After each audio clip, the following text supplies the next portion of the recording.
6వ అధ్యాయం, సామెతల గ్రంథం 6వ అధ్యాయం. మరొక్కసారి చదువుదాం రండి.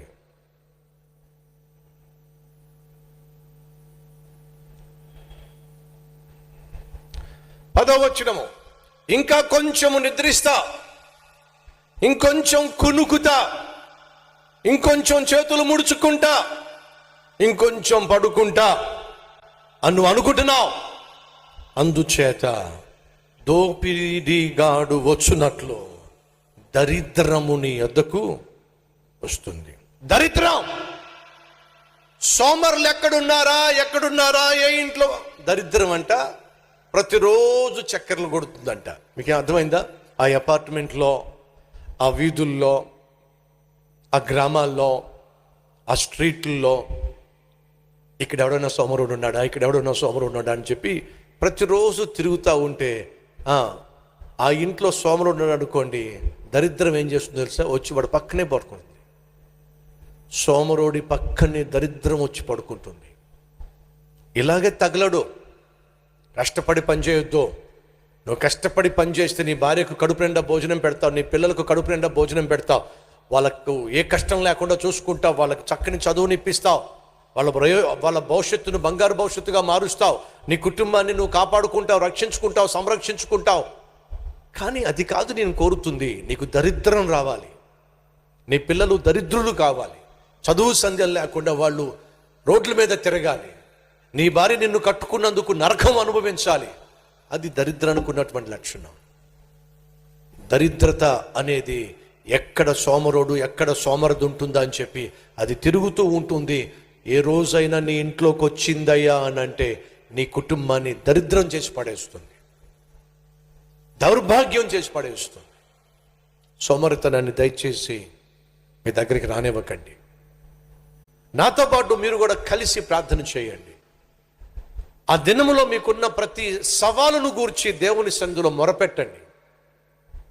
ప్రభువా, నాకు ఈరోజు ఈ సమస్య ఉంది, ఈ ప్రశ్న, ఈ పని ఉంది, ఈ సమస్య ఉంది, ఈ శోధన ఉంది, ఈ పోరాటం ఉంది, ఈ కష్టం ఉంది, ఈరోజు వీటన్నిటిని ఎదుర్కోవాల్సి ఉంటుంది. ప్రభువా, నాకు శక్తిని దయచేయి. అప్పుడు దేవుడు ఏమంటాడో తెలుసా? నేను మీ పక్షమున ఉన్నాను, నీ పక్షమున నేను పోరాడుతాను, దహించు అగ్నివలే నేను నీ ముందర వెళ్తాను. దేవుడు వాక్యం ద్వారా వాగ్దానం ఇస్తాడు. ఆ వాగ్దానం చదవండి, ఆ వాగ్దానాన్ని విశ్వసించండి. ప్రార్థనతో, పరిశుద్ధ లేఖనముతో మీ దినాన్ని ప్రారంభించండి. ఎంత అద్భుతమైన దినాన్ని మీరు చూస్తారో మీకే అర్థమవుతుంది. ప్రొద్దుటే మీరు లేవాలి అని అంటే ఖచ్చితంగా మీరు చేయాల్సిన పనేంటో తెలుసా? సాయంత్రం ఎర్లీగా మీరు ఖచ్చితంగా పడుకోవాలి. 5 గంటలకే మీరు లేవాలి అని అనుకున్నట్లయితే 10:30 గంటలకే మీరు పడుకోవాలి. అబ్బే, 10:30 గంటలకు పడుకోవడం కష్టం బ్రదర్. మరి ఎప్పుడు 1 గంట అయిపోతుంది బ్రదర్. ఏం చేస్తున్నట్టో కూర్చొని ఆలోచించు. 10:30 గంటల నుంచి 1 గంట వరకు అయిపోతుంది కదా, 2-3 గంటలు అయిపోతుంది కదా. ఏం చేస్తున్నావో చెప్పు నాకు. ఏం సాధిస్తున్నావు నువ్వు? మీరు జాగ్రత్తగా పరిశీలన చేస్తే మనం చేసేది ఏమీ లేదు. కానీ ఏమిటో ఆ పనికి మనల్ని సెల్ ఫోన్ పట్టుకొని అది చూసుకుంటూ ఇది చూసుకుంటూ అది చూసుకుంటూ 1 గంట అయిపోతుంది, 2 గంటలు అయిపోతుంది. కాబట్టి చెప్తున్నాను, ప్రొద్దుట 5 గంటలకు లేవాలి అంటే 10:30 గంటలకల్లా నీ సెల్ ఫోన్ పక్కన పడేసి ప్రార్థన చేసుకొని పడుకోవాలి. 10:30 కల్లా 11 కల్లా నువ్వు పడుకోకపోయినట్లయితే 10 o'clockకే పడుకోగలిగితే ఇంకా మంచిది. మీరు పల్లెటూర్లకు వెళ్ళారనుకోండి, వాడు శుభ్రంగా 7 గంటలకల్లా భోజనం చేసేస్తారు, 9-10 గంటలకల్లా పడుకుంటారు, ప్రొద్దుట 5 గంటలకల్లా లేచిపోతారు. ఎంత ఆరోగ్యంగా ఉంటారో వాళ్ళు.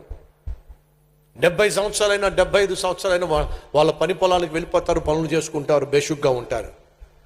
మనకేమో పట్టుమని 20 నుంచి 30 సంవత్సరాలు లేవల మోకాలు నొప్పులు వచ్చేసినాయి అండి. ఏ నొప్పులట?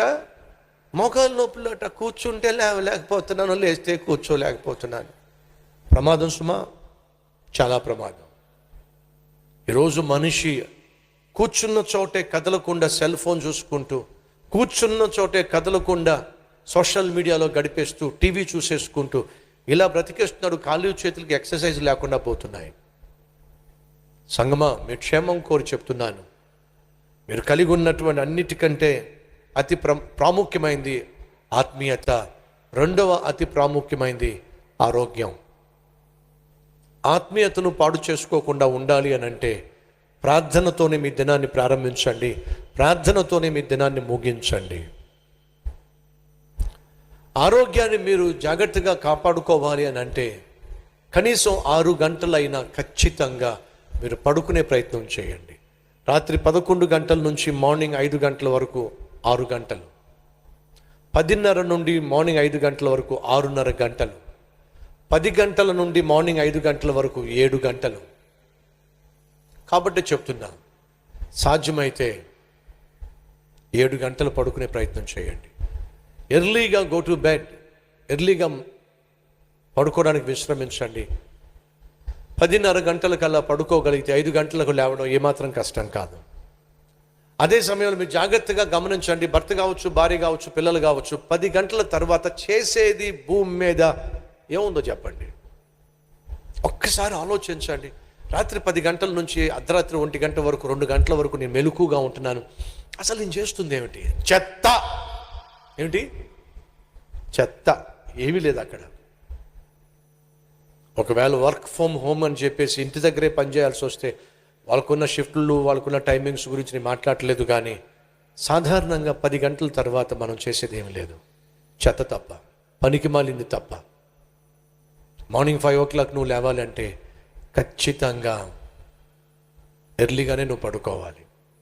నువ్వు ఎర్లీగా పడుకోవడం ద్వారా నీ బిడ్డలకు కూడా ఎర్లీగా పడుకోవడం నువ్వు నేర్పించగలుగుతావు. వాళ్ళు ఎర్లీగా పడుకోవడం ద్వారా నీతో పాటు ఎర్లీగా లేవగలుగుతారు. సోమరితనం మనకు తెలియకుండానే కుటుంబంలో క్రమశిక్షణ లేకుండా చేసి పడేసింది. సోమరితనం మనకు తెలియకుండానే మన బిడ్డలను కూడా సోమరులుగా తయారు చేసేస్తుంది.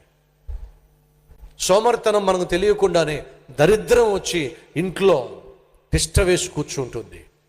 ఆ దరిద్రాన్ని బయటికి వెళ్ళగొట్టాలి అని అంటే సోమరితనాన్ని మొదట నువ్వు ప్రొద్దున్నే జయించాలి. ఈరోజు అందించిన ఈ సందేశాన్ని క్రియల్లో పెడతాము అన్నవాళ్ళు ఒకసారి చేయి చూపిస్తారా?